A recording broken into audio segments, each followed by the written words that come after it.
Helen Fisher put heartbroken people inside brain scanners and showed them photographs of the person who rejected them. The scans did not show grief. They showed the same neural activation pattern as cocaine craving, the same region, the same intensity, the same compulsive seeking response. Fisher is a biological anthropologist at Rutgers University, and she had spent years studying romantic love.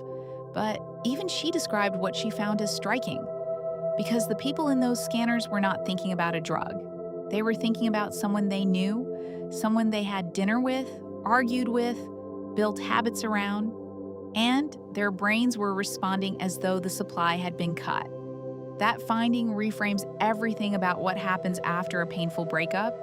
Every obsessive thought, every compulsive profile check, every middle of the night urge to make contact, because it means the experience most people interpret as love is, at the neurological level, something closer to dependency. And dependency and love are not the same thing.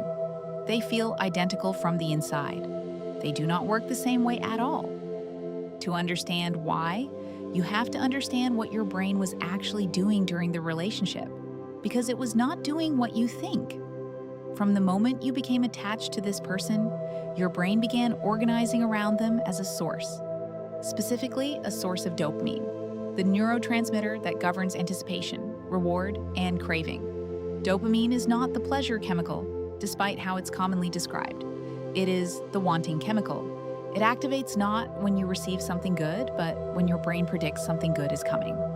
Every text, every moment of warmth after distance, every time the uncertainty between you briefly resolved, each of those moments trained your dopamine system to anticipate reward from that specific source.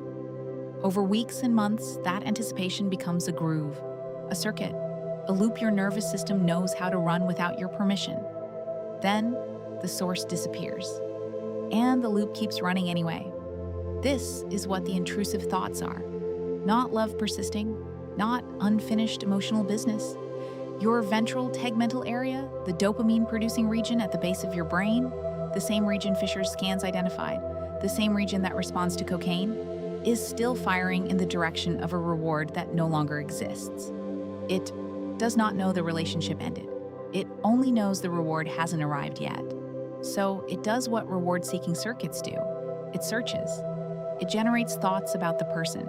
It manufactures reasons to make contact.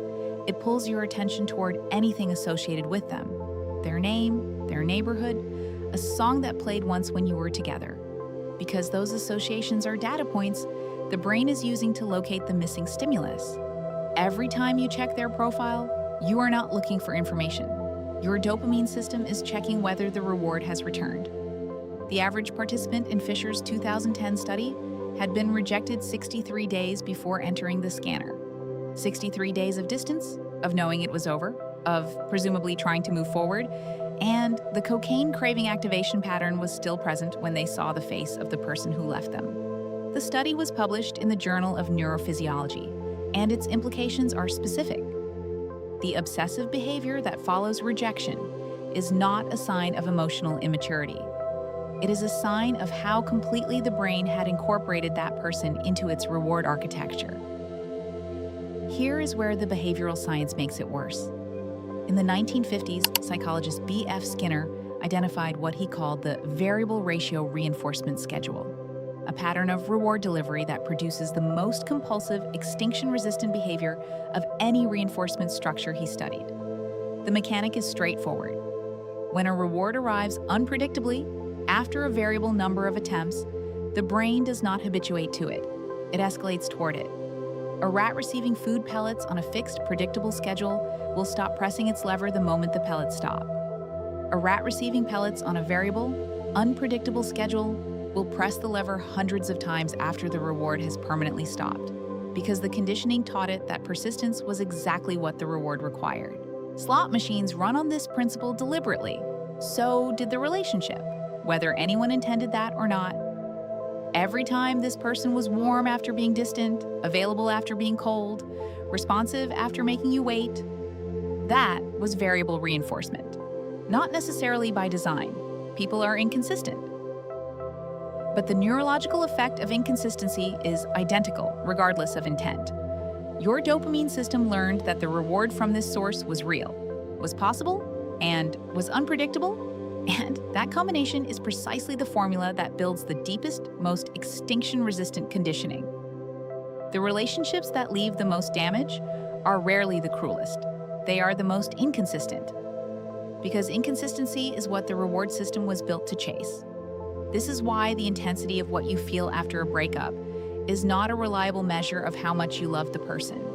It is a measure of how unpredictable the reward was. Psychologist Dorothy Tennov spent the early 1970s conducting over 300 interviews with people describing the experience of being in love. What she found, and published in 1979 under the concept she named limerence, was that the obsessive, consuming quality people attributed to deep love was structurally dependent on uncertainty, not sustained by closeness, not deepened by security, fueled specifically by not knowing. Tennov found that reciprocation, the moment the other person fully and clearly returned the feeling, often ended the obsession rather than satisfying it. Because the uncertainty that was generating the intensity had been removed, what people were experiencing was not the depth of their love, it was the height of their unresolved anticipation. That realization has a particular weight when you apply it to what you've been calling missing someone. Because the thoughts you keep returning to, the replaying of conversations, the re-examination of where it went wrong, the fantasy of a version of this person who shows up differently, those are not acts of remembering. They are acts of seeking. Your brain is not processing the past. It is running simulations of a future where the reward returns. The distinction matters because processing the past is something that completes itself over time. Seeking is something that continues as long as the brain believes the reward is still possible. Contact keeps that belief alive. Every response, however brief, reactivates the loop. Every profile visit that goes undetected is a near miss. And near misses in variable reinforcement conditioning are nearly as potent as actual rewards. The brain registers them as evidence that the source is still present, still active, still potentially available. Which is why the people who go no contact after a breakup and actually maintain it do not simply feel better over time because of discipline. The dopamine circuit loses its activation stimulus, fires without receiving a signal, and gradually, through repeated non-reinforcement, begins to quiet. This is not emotional healing in the conventional sense, but it is closer to detox.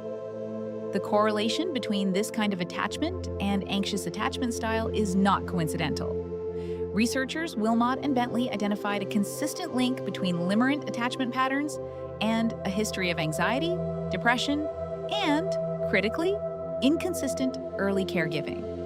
If the first relationship your nervous system ever learned to navigate was one where warmth was real but unpredictable, your brain built its entire model of love around the variable reinforcement structure.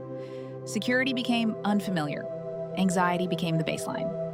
And the specific feeling of waiting for a response, for closeness, for confirmation that you weren't about to lose it, became so associated with attachment that your nervous system eventually stopped distinguishing between the two.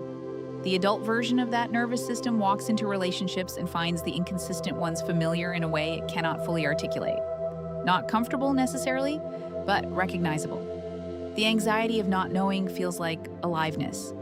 The relief of a warm moment after distance feels disproportionately significant because the contrast made the dopamine hit sharper.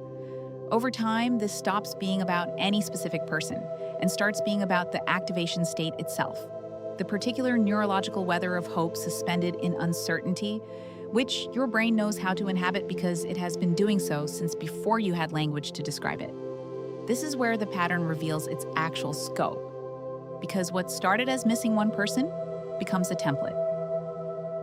The next relationship that produces that same quality of uncertainty, that same intermittent warmth, will feel like connection in a way that more consistent relationships don't. Not because it is deeper, but because it is familiar. The nervous system is not selecting for love, but for the loop it already knows. And each time the loop runs, it reinforces the neural architecture that makes the next one more likely. Fisher's research participants had been rejected for 63 days, and still showed cocaine craving activation in their brain scans. But Fisher also found that people who described themselves as deeply in love with long-term partners, stable, reciprocal relationships, showed high dopaminergic activity alongside something else. Elevated activity in regions rich in oxytocin receptors, associated with calm, security, and genuine attachment. The two states are neurologically distinguishable. Craving does not look like love in a scanner, it looks like hunger. What you are carrying right now may have started as love. At some point, for most people in this situation, the love became secondary to the loop. The person became the symbol of the loop. And the grief you feel at losing them is real, but part of what you are grieving is the activation state itself. The aliveness of anticipation. The specific weight of waiting for someone who may or may not show up. That is the part that doesn't respond to time alone. Because you can wait out grief. Grief moves. What your brain built around this person is structural, a set of conditioned associations, a reward circuit tuned to a specific frequency, a nervous system that learned to organize around uncertainty as though it were intimacy. That doesn't dissolve when the relationship ends. It looks for somewhere else to go. Which is why the question was never whether you loved them enough to get over it.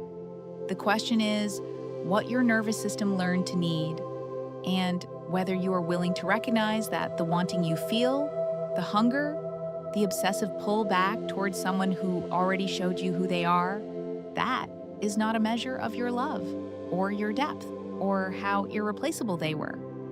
It is a measure of how thoroughly the loop was built.